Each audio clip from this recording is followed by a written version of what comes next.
I'm not concerned about anybody finding any connections regarding those or any other bombings ever.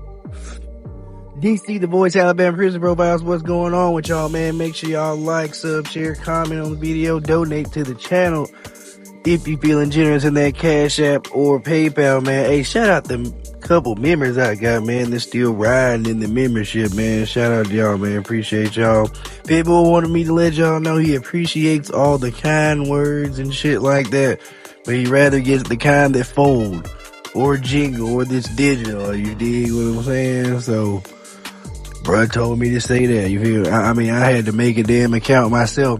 I done sent bruh $20 to $30 on the Cash App. I'm like, what you finna give that? He like, shit, 4 honey buns and a pack of cookies. I said, bro, what the fuck? What you mean? He like, shit, items $5 in this bitch. I'm like, god damn. Bro, Texas, so that's crazy, man. Now, today's episode is going to be covering the life and crimes of convicted and executed serial bomber Walter Leroy Moody. Let's slide right into that right now, man. Moody was born on March 24th, 1935 in Rex, Georgia, and grew up in Fort Valley. He grew up as the oldest of 3 children and spent much of his time tinkering with machinery. He graduated from Peach County High School in 1953 and held a multitude of military positions in the years to follow up to 1961. Following his departure from the military, Moody resumed his education, taking classes at a small college. He considered becoming a neurosurgeon but didn't make the grades. He was later able to take some law school classes. After a psych evaluation in 1967, he was characterized as harboring violent thoughts, and the doctor evaluating him, Thomas M. Hall, testified he was, quote, constantly afraid, unquote, that Moody might get into a situation that would end up in, quote, some sort of destruction toward society, unquote. On May 7, 1972, Moody's then wife Hazel opened a package she found in their kitchen. It turned out to be a homemade pipe bomb that exploded in her hands, tearing up her hand, thigh, and shoulder and sending scrap metal into her eye. She required 6 operations to deal with all of her injuries. Moody was tried for making the bomb with intent to send it to an auto dealer who had repossessed Moody's car.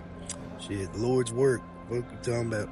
And on October 19, 1972, he was found not guilty of making the bomb, but was convicted of possessing it and sentenced to 5 years in the Atlanta Federal Penitentiary.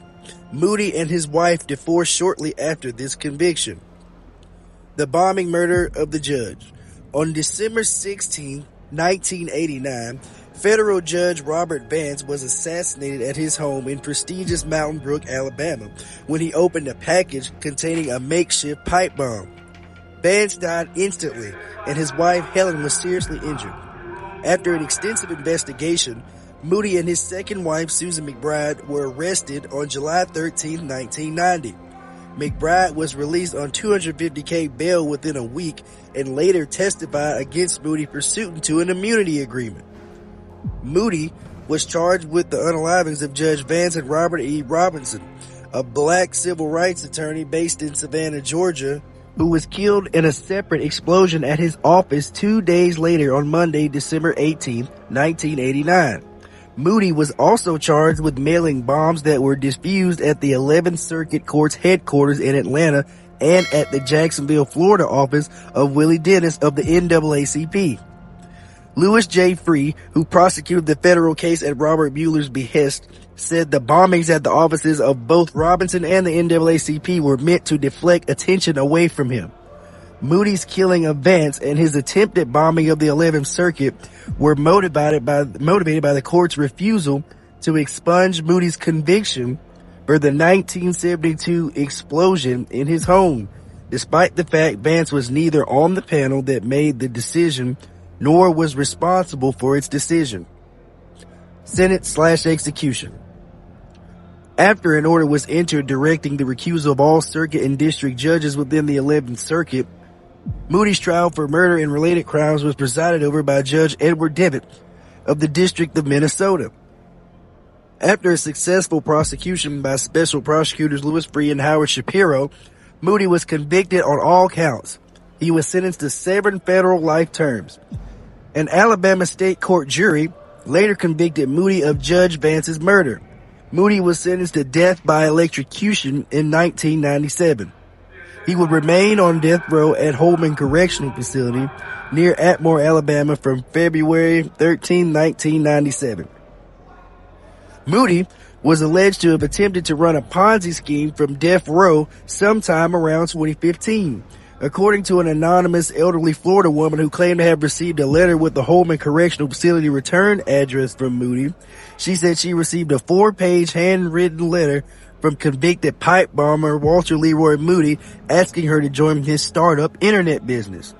In the letter, Moody told the woman she would earn up to $256,000 in the first 6 months and work up to $500K by the end of the first year.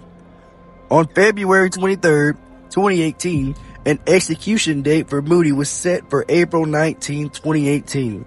He was subsequently executed on this date at 8:42 p.m.